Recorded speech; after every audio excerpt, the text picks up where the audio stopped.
मैं अनुराधा श्रीवास्तव सह आचार्य इतिहास श्रीमती गुमानबाई पन्नालाल भंसाली राजकीय कन्या महाविद्यालय पाली। आज का हमारा टॉपिक होगा सहायक संधि।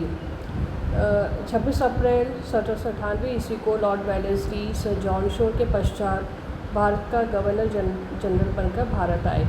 चूँकि वह बोर्ड ऑफ कंट्रोल का कमिश्नर रह चुके थे, इसलिए उन्हें भारतीय मामलों की पूर्ण जानकारी थी। वे पूर्ण रूप से साम्राज्यवादी तथा हस्तक्षेप की नीति के समर्थक थे। जिस समय वह गवर्नर जनरल बनकर भारत आए, उस समय कंपनी का प्रभाव बंगाल, बिहार, उड़ीसा और मद्रास एवं बम्बई तक सीमित था। भारत आने पर उन्होंने कंपनी राज्य की सीमा विस्तार का कार्यक्रम बनाया। अपने उद्देश्य की पूर्ति के लिए उन्होंने एक नई नीति अपनाई जो सहायक संधि के नाम से विख्यात है। इस दौरान उन्होंने जो अपने कार्यों की नीति निर्धारण किया वह इस प्रकार था। पहला, भारतीय राजाओं के साथ मैत्रीपूर्ण संबंध स्थापित करना, और दूसरा, युद्धों द्वारा भारतीय राज्यों को ब्रिटिश राज्य में मिलाना। वेलेस्ली भारतीय राजनीति को अच्छी तरह परख चुके थे। वे समझते थे कि कॉर्नवालिस और जॉन शोर की हस्तक्षेप की नीति से कंपनी शासन के हितों की सुरक्षा नहीं हो सकती। भारतीय राजनीति को कंपनी के अनुकूल बनाने और कंपनी की सीमा में विस्तार करने के लिए हस्तक्षेप और सक्रिय नीति की आवश्यकता है। वेलेस्ली का मुख्य उद्देश्य था कंपनी को भारत की सर्वोच्च शक्ति के रूप में प्रतिष्ठित करना तथा फ्रांसीसियों के बढ़ते प्रभाव को समूल नष्ट करना। इन उद्देश्यों की पूर्ति हेतु उन्होंने कुछ शत्रु राज्यों से युद्ध किए, अनेक राज्यों को जबरदस्ती सहायक संधि स्वीकार करने को बाध्य किया तथा कुछ राज्यों को कुशासन के आधार पर कंपनी के संरक्षण में ले लिया।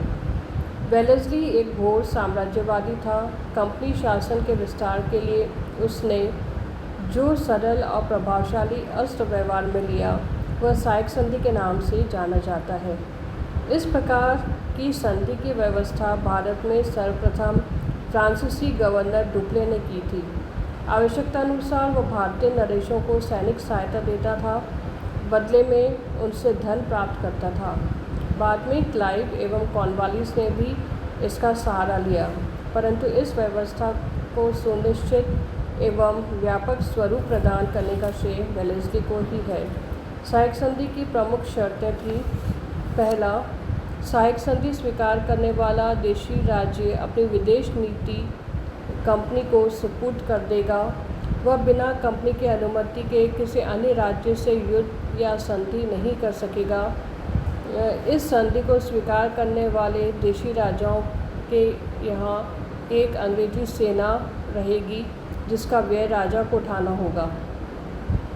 देशी राजाओं को अपने दरबार में एक ब्रिटिश रेजिडेंट को रखना होगा। यदि सहायक संधि स्वीकार करने वाले देशी राजाओं के मध्य झगड़ा हो जाता है तो अंग्रेज मध्यस्थता कर जो भी निर्णय देंगे वह देशी राजाओं को स्वीकार करना पड़ेगा।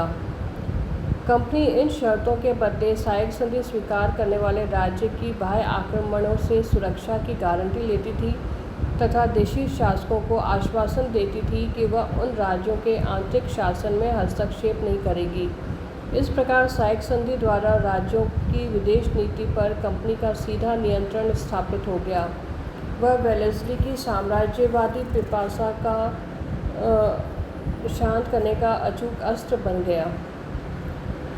सहायक संधि अंग्रेज़ों के लिए बड़ी लाभकारक सिद्ध हुई। उसके कुछ लाभ अंग्रेज़ों को मिले, जैसे इस संधि द्वारा अंग्रेज़ों को विभिन्न भारतीय शक्तियों से जो धन और प्रदेश मिले उनसे कंपनी के साधनों पर बहुत विस्तार हुआ। कंपनी भारत में अब सर्वोच्च सत्ता बन गई। अब उसका देशी राज्यों की बाह्य नीति पर पूर्ण रूप से नियंत्रण स्थापित हो गया। इस संधि के द्वारा वेलेस्ली ने अपनी सेनाओं को देशी राजाओं के यहाँ रखा। इस सेना का व्यय देशी राजाओं को देना पड़ता था। इससे कंपनी की आर्थिक स्थिति मजबूत हो गई। इस संधि के अनुसार देशी राजाओं के यहाँ अंग्रेजी सेना रहती थी।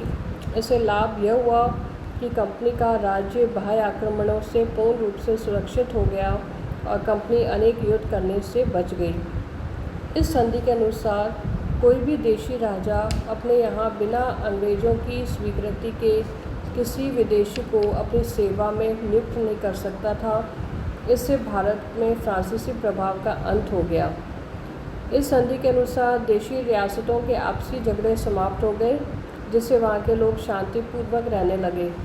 अंग्रेजी साम्राज्य के अधिक सुरक्षित हो जाने के कारण वहाँ के नागरिकों का जीवन अधिक समृद्ध और सुरक्षित हो गया। लॉर्ड वेलेस्ली घोर साम्राज्यवादी था। इस संधि से उसके साम्राज्य विस्तार की पिपासा को शांत कर दिया।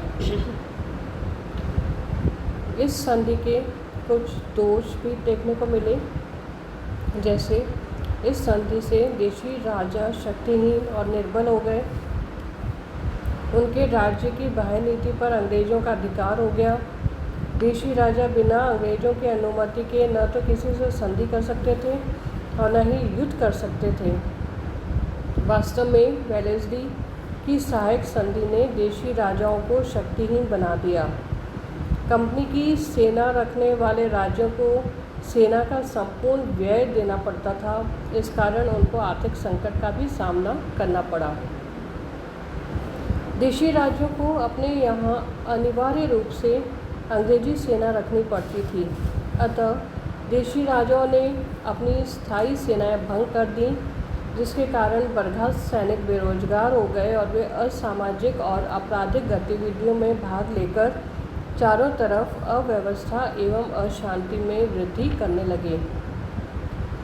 आंतरिक एवं बाह्य सुरक्षा की गारंटी प्राप्त होने पर देशी राज्य कंपनी के समर्थक और सहायक बन गए।